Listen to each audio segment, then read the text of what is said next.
जय सिया राम। इस वीडियो में चर्चा करेंगे कार्तिक पूर्णिमा के विषय में।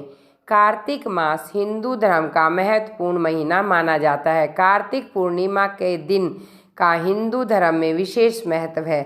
ऐसी मान्यता है कि इस दिन स्वर्गलोक से देवी देवता धरती पर आते हैं, इसलिए इस दिन को उत्सव की तरह मनाया जाता है। इस साल कार्तिक पूर्णिमा सोमवार 27 नवंबर 2023 को पड़ रही है।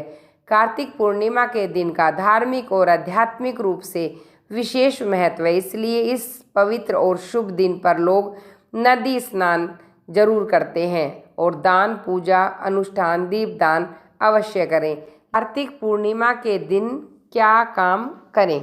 सूर्योदय से पूर्व स्नान। कार्तिक पूर्णिमा के दिन सूर्योदय से पूर्व ब्रह्म मुहूर्त में उठकर किसी पवित्र नदी में स्नान करने का महत्व अधिक है। कार्तिक पूर्णिमा के दिन किए गए स्नान से सारे पाप कर्म धुल जाते हैं, रोग दोष दूर हो जाते हैं। सो राजस्व अश्वमेघ यज्ञ के समान फल की प्राप्ति होती है। स्नान के बाद सूर्य देव को अर्घ्य देना चाहिए। ऐसा करने से भगवान भास्कर का आशीर्वाद मिलता है।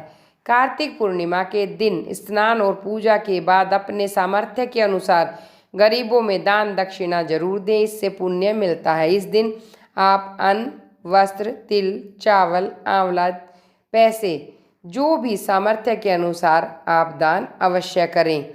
दीपदान। कार्तिक पूर्णिमा के दिन नदी, तालाब, मंदिर, आंगन या खुले आकाश के नीचे दीपदान अवश्य करना चाहिए।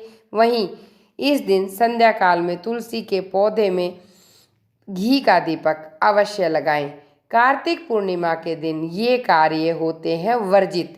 कार्तिका पूर्णिमा के दिन घर पर यदि कोई गरीब जरूरतमंद ऐसा है आए तो उसे खाली हाथ ना लौटाएं। कार्तिक पूर्णिमा के दिन किसी भी व्यक्ति का अपमान करने से दोष लगता है, इसलिए खासकर बड़े बुजुर्गों से कटु वचन ना बोलें।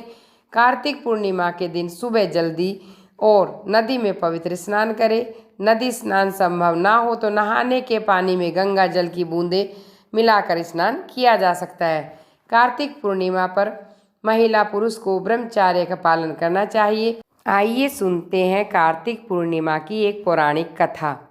तारकासुर नाम का एक राक्षस था। उसके 3 पुत्र थे, तारकाक्ष, कमलाक्ष और विंध्युमाली। भगवान शिव के बड़े पुत्र कार्तिकेय ने तारकासुर का वध किया। अपने पिता की हत्या की खबर सुन तीनों पुत्र बहुत दुखी।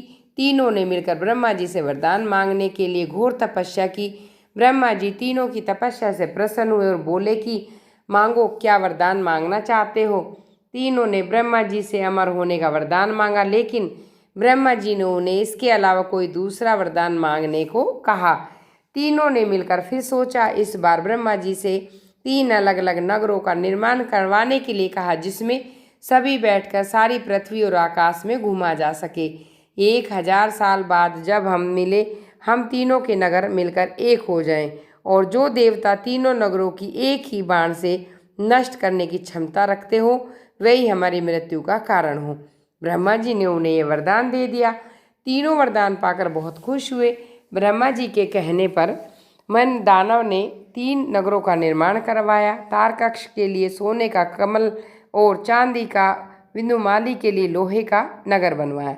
तीनों ने मिलकर तीनों लोकों पर अपना अधिकार जमा लिया। इंद्र देवता इन तीनों राक्षसों से भयभीत हुए और भगवान शंकर की शरण में गए।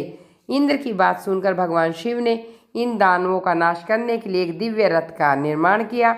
इस दिव्य रथ की हर एक चीज देवताओं से बनी थी। चंद्रमा और सूर्य से पहिए, इंद्र, वरुण, यम और कुबेर रथ के 4 घोड़े बने। हिमाचल धनुष बने और शेषनाग प्रत्यंचा बने। भगवान शिव खुद बाण बने। बाण की नोक बने अग्निदेव। इस दिव्य रथ पर सवार हुए खुद भगवान शिव। भगवानों से बने इस रथ और तीनों भाइयों के बीच भयंकर युद्ध हुआ। जैसे ही ये तीनों रथ एक सीधे में आए, भगवान शिव ने बाण छोड़े, तीनों का नाश कर दिया। इस वध के कारण भगवान शिव को त्रिपुरारी कहा जाता है। यह वध कार्तिक मास की पूर्णिमा को हुआ, इसलिए इस दिन को त्रिपुरी पूर्णिमा भी कहा जाता है। भोले बाबा की जय। शिव परिवार की जय। भगवान आपके सभी मनोरथ पूर्ण करे। जय श्री राम।